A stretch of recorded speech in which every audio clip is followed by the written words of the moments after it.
Hello again, or hello if it's your first time. Welcome here. My name is Anna.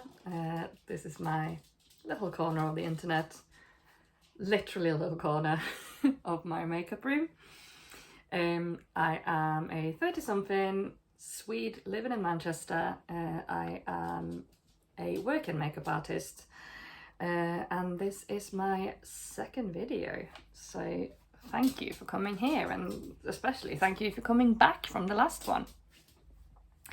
I do have a small dog who is currently trying to join us, so he may make an appearance at some point. He likes attention. So what we're doing today, I'm just going to do my kind of go-to bridesmaids, wedding guest, kind of softish glam. I'm gonna use all affordable products. I will put everything that I'm using in the description box because I will forget to tell you, and it will be the one product that you wanted to know which one it was. It will all be in the description box down below.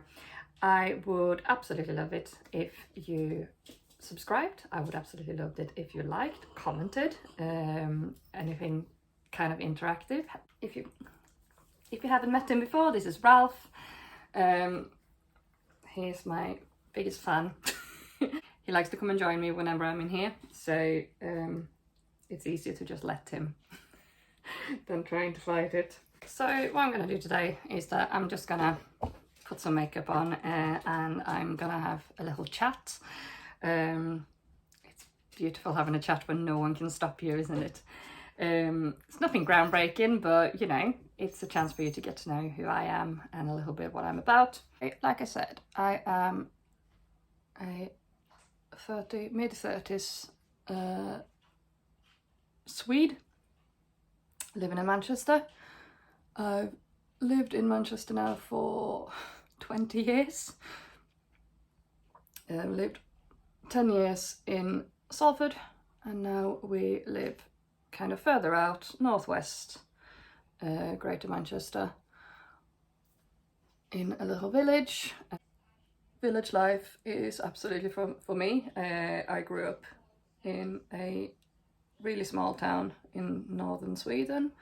As the saying goes, you can take the girl out of the small town, but you can't take the small town out of the girl. So living in more of a village is absolutely up my street. I moved to England when I was 18.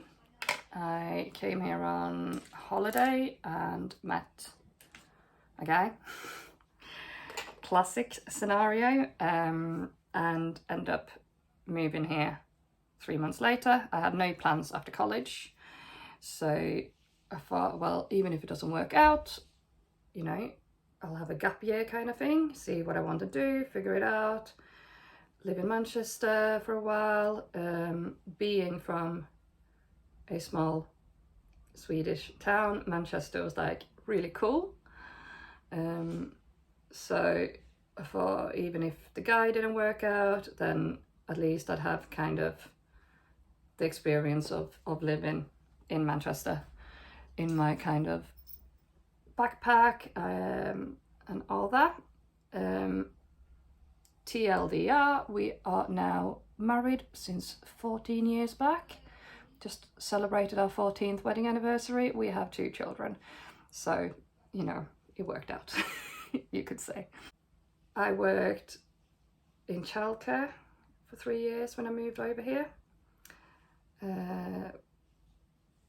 which, you know, it taught me loads, but I always knew it wasn't something I wanted to do my whole life. It was just literally something to do, and you know, gained a couple of qualifications and then went to university and did community studies, which is more kind of what I had envisaged myself doing, is what I did at college. And then through uni I was offered an apprenticeship in social housing, which was not something I'd ever considered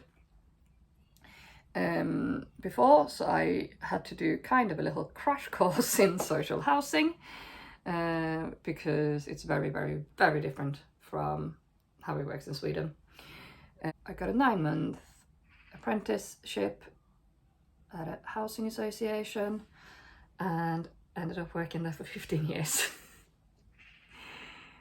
Did a couple of different roles, but basically the main role I did was sort of directly linked to my degree, and also to the environment. I did environmental projects. I did absolutely love it initially, but unfortunately the role changed a lot.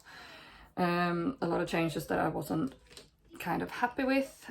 Some change you have to deal with. You know, roles are always going to change, but it was an absolute different job from the job I had got, and it just wasn't the same, and it never really picked up again to a point where I felt like I was enjoying it as much as I was.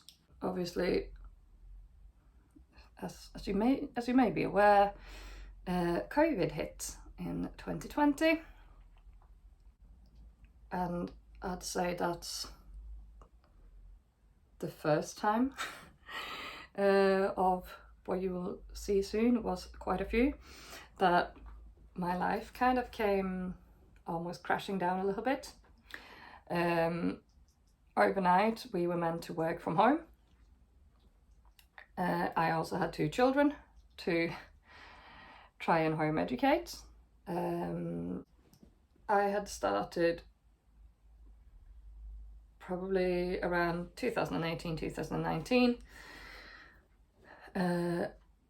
started looking into a few things because I seem to always find things a bit more difficult than other people. You know, things that other people just seem to get on with, I just found really, really hard. And always probably had done. So I had already started suspecting that I probably had ADHD. Reading up on women and ADHD was almost like a punch in the face. So many things started making sense.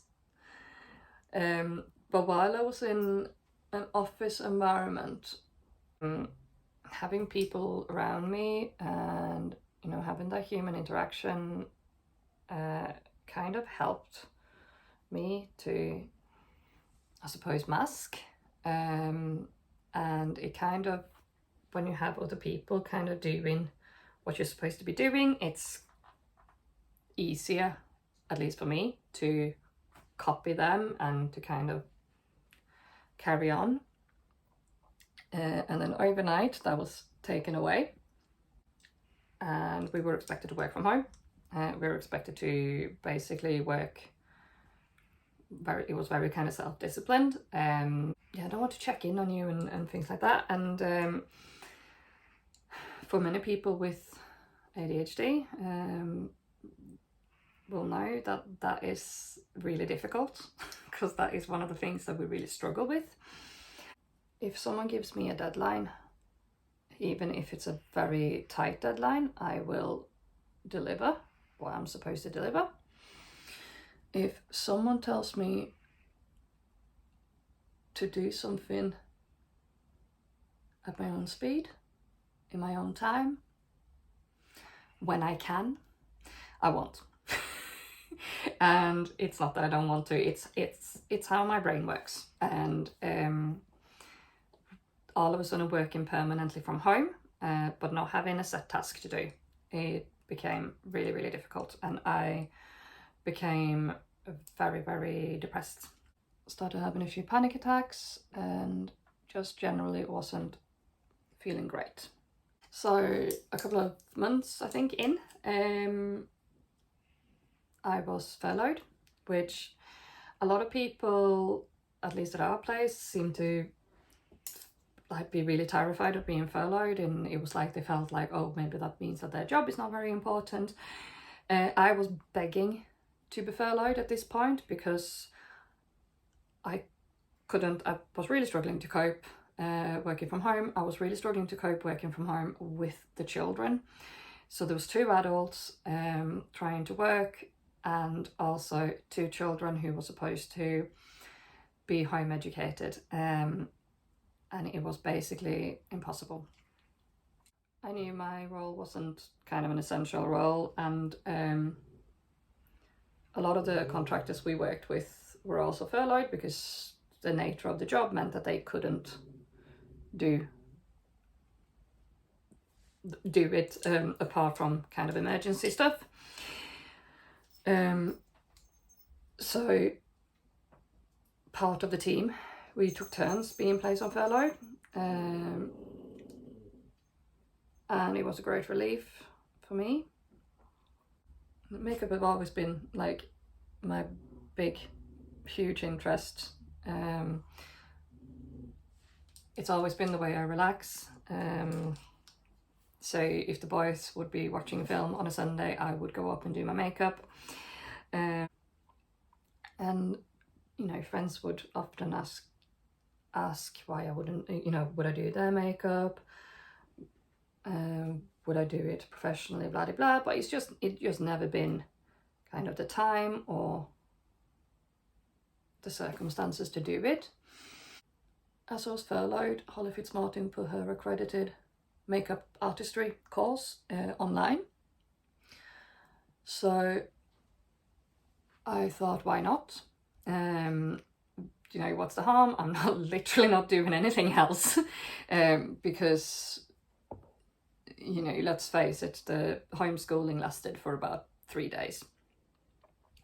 So I thought, why not? I can always learn a few tips and tricks. Maybe I will, you know, do friends' faces when we go out, etc, etc. So I signed up and I did the course, and I really enjoyed it. But you know, the plan was still very much for it to be more of a hobby, and just have some kind of, you know, just have it as a bit of a backup, and you know, what was the harm in learning some skills. And all the way more or less through lockdown and like being at home all the time, our eldest son were having some health issues. Looking back, it probably started quite early on in lockdown, but for quite a while we were assuming it was due to anxiety, because obviously times were very strange times. We were experiencing things that we'd never kind of experienced before. He has never been a big fan of change, sudden change, so we didn't really think too much of it initially. As time went on, it became more and more apparent that this wasn't all anxiety related. There was something else going on. And after, you know, quite a lot of toing and froing, and you know, over the course of several months really, it did turn out that we were right, and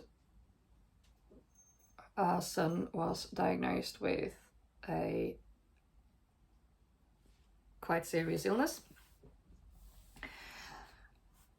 I'm not going to go into much details about it, because at the end of the day it's his story to tell, it's not my story to tell.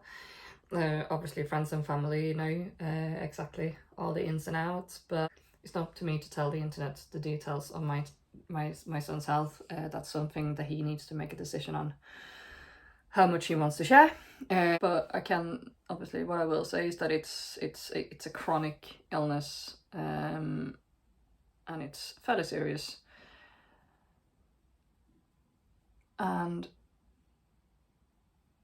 I think it's fair to say that for the second time in quite a short space of time, our lives basically came crashing down.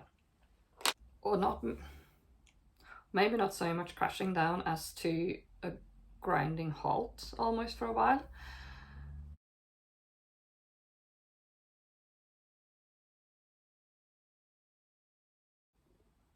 initially I was trying to work still at the same time, because at this point furlough had come to an end. We were back working, still however working from home.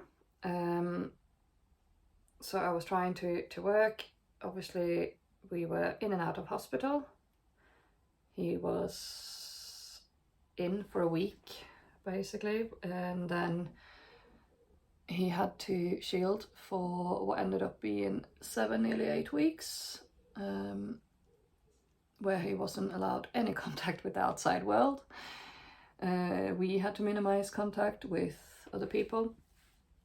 He wasn't allowed to see anyone. He had some friends over in the garden and they had to stand at opposite ends of the garden. Quite quickly it became apparent that this was probably not going to work very well.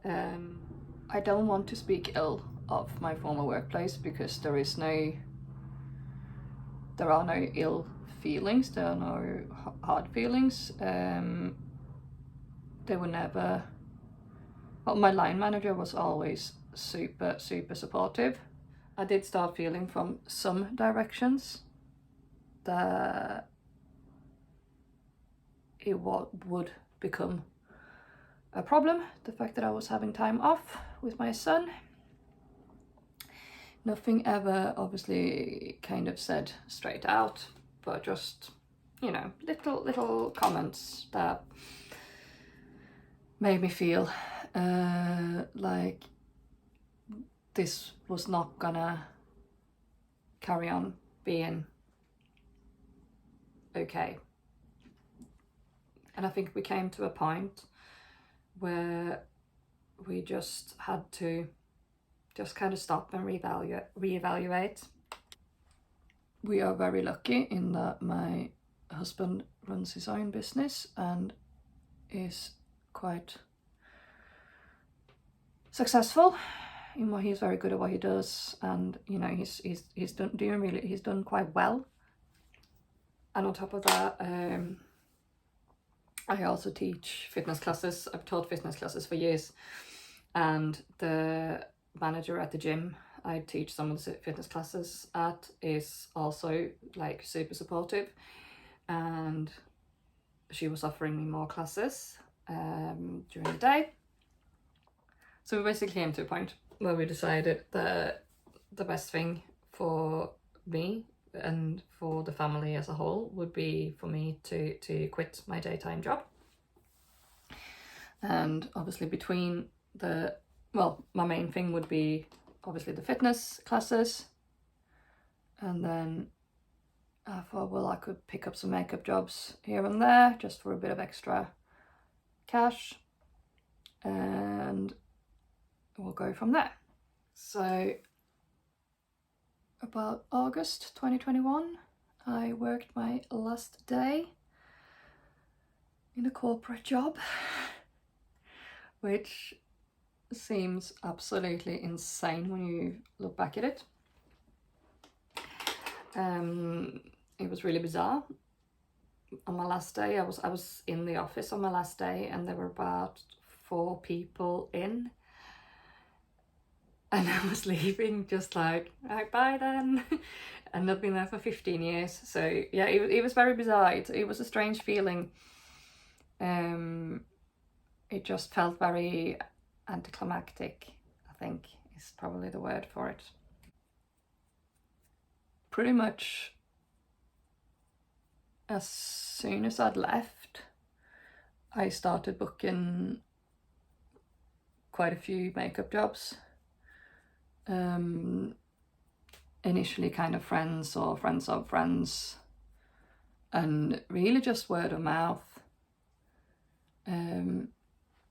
So what was supposed to only ever be kind of friends and family and, you know, the odd job, just turned into quite a bit fairly early on. So from, I'd say, September of last year, really, I've been working most weekends doing makeup jobs, and then I have my classes during the week, and then I'll obviously pick up the odd wedding and christening and things like that, so, which are obviously, you know, slightly bigger jobs, and it's just mind-blowing, really. I have to pinch myself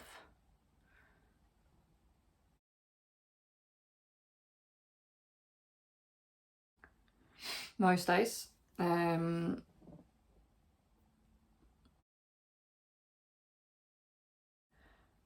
of the people pay me to do what I absolutely love doing. It feels a bit like a dream. I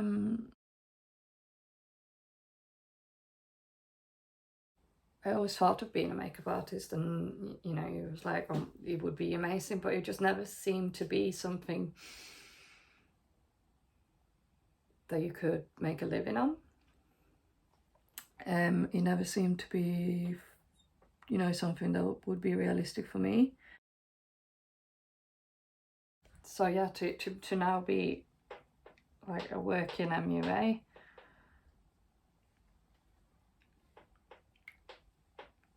it's very humbling, and yeah, it sort of makes me think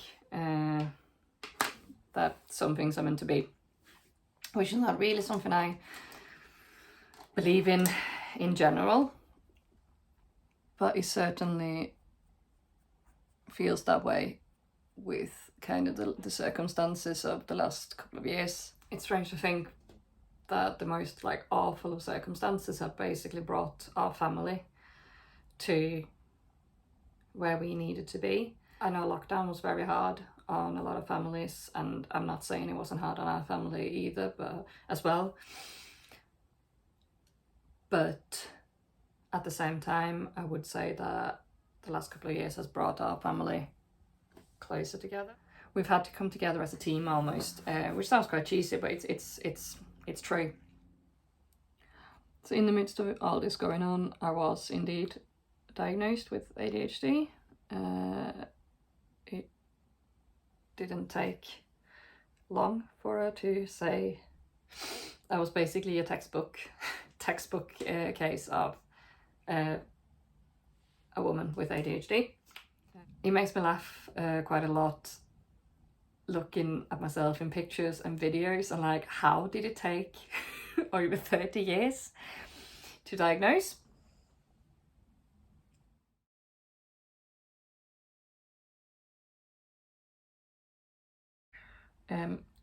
You know, let's just say that the signs were there. So I have chosen to take medication for my ADHD. I think it's a very personal choice, and I don't think there's a right or wrong answer. I think it's up to each person and their circumstances and what suits them. For me, it's been life-changing. For me, just getting the diagnosis was quite life-changing. Just a confirmation that I'm not lazy, I'm not useless, I'm not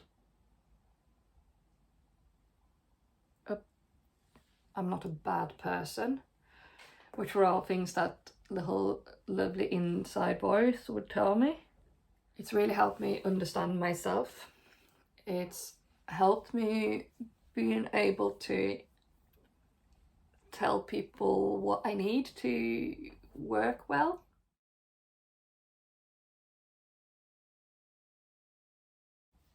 I've got a lot better at kind of advocating for myself.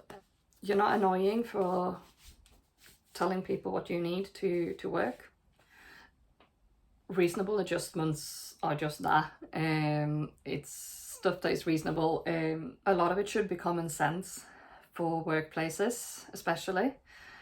Sadly, it's not always common sense, but I have learned that it's okay to explain what you need. and the more often than not, it's not a big deal for people to make those adjustments, and you would absolutely should ask for them if they will help you in your life.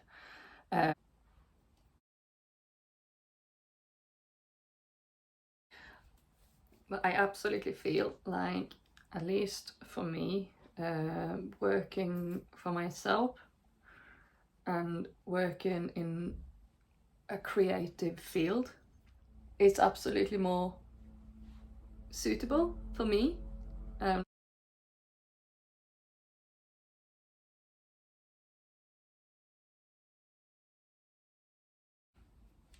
I think both with my fitness classes and the makeup, by their very nature, there's a clear deadline. Which again is super helpful for me. But I also get to channel a lot of the pent-up energy I often have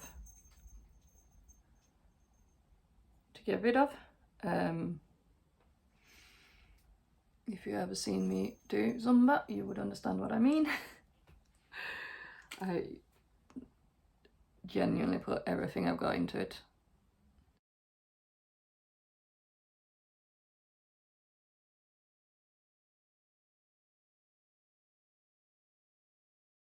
So, a year and a half in of doing makeup on a professional basis, I am getting kind of more and more comfortable in the role.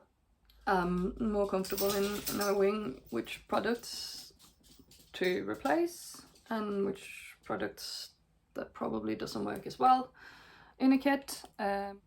My philosophy has always been to use products that work, rather than getting too hung up on if they are high-end or not. If there's a affordable product that works better than the high-end kind of equivalent, I'm gonna use it.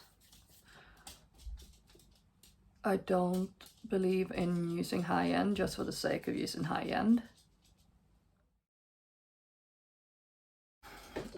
Sometimes clients, I think, expect you to use all high-end products. And don't get me wrong, I do use especially base products that are higher end, but I'm not gonna use them just because, if there's something else that works better.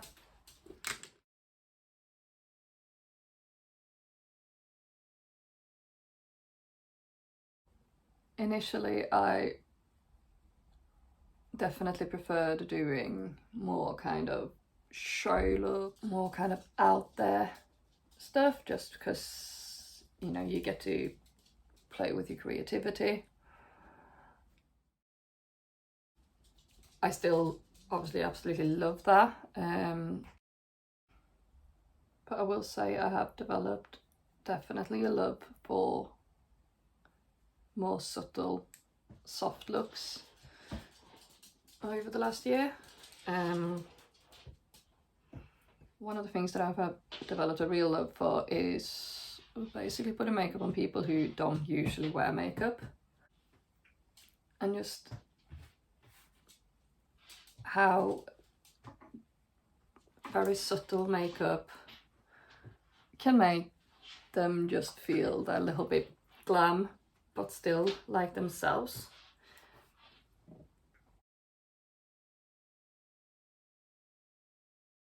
A lot of them being my age or older, growing up without YouTube and Instagram, and having learned makeup without the internet or social media.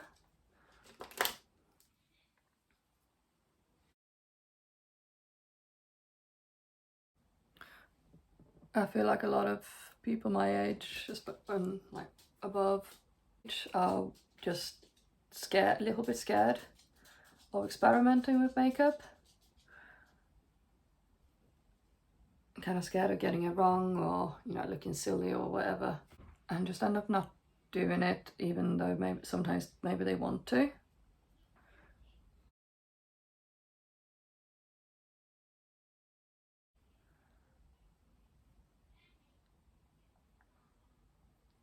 Or they might see all these tutorials and, you know, 45 layers of contour, and it looks really complicated, and they just kind of dismiss it as not for them. And I love just showing people that you can do it, makeup, in so many different ways. And it doesn't have to be complicated, it doesn't have to take 3 hours. It can be quick, it can be subtle, and it can be really fun.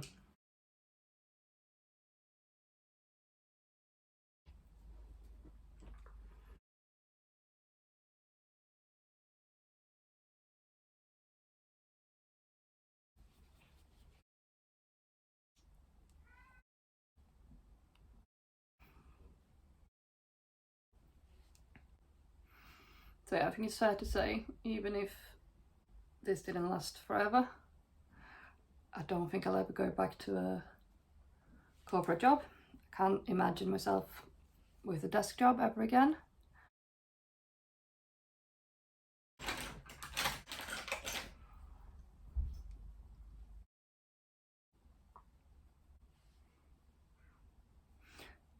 Being allowed to choose my own hours, being creative, is definitely more for me. Like, don't get me wrong, I'm under no illusion that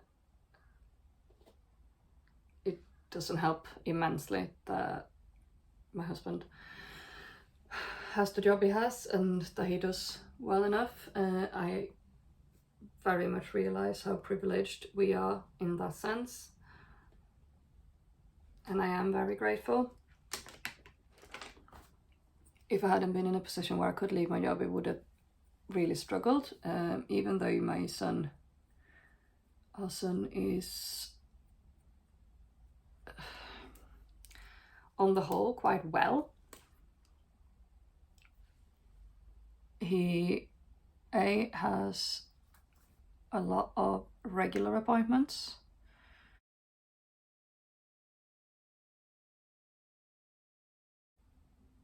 which are all at the children's hospital, so we can't just go to any of the local hospitals that are closer. He also does have quite regular occurrences of kind of more acute illness.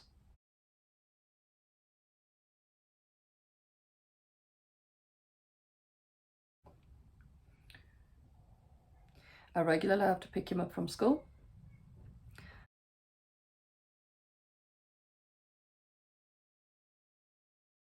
And either one of us has to be home to keep an eye on him. Or if he's really poorly, we have to take him obviously in as an emergency, which again, we can only go to the children's hospital, because the more local hospitals just don't have the specialist team on perhaps knowledge, experience to deal with him.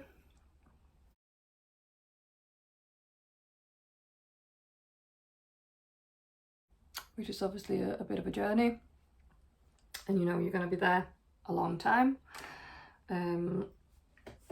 Again, if we both worked regular 9-to-5 jobs, it would be really difficult. No job is going to be that understanding for that long a time, which to an extent is understandable, because at the end of the day you have to make ends meet.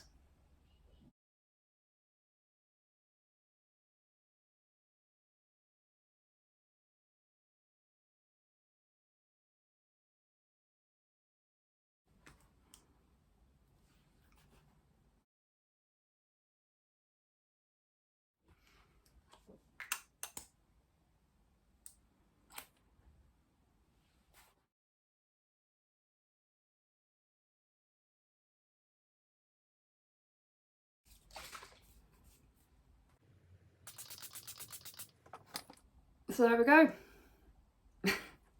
We are done. So yeah, this is a kind of my go-to sort of softer look. I hope you have enjoyed getting to know me a little bit better. I hope you have enjoyed getting to know Ralph a bit better. He doesn't talk much, but this is basically his personality. Hi. And yeah, I hope you have enjoyed this video. I would absolutely love to hear what you think. I would love to hear what you would like to see, or let me know in the comments. And yeah, just thank you so much for watching. I hope to see you again. Thank you. Bye.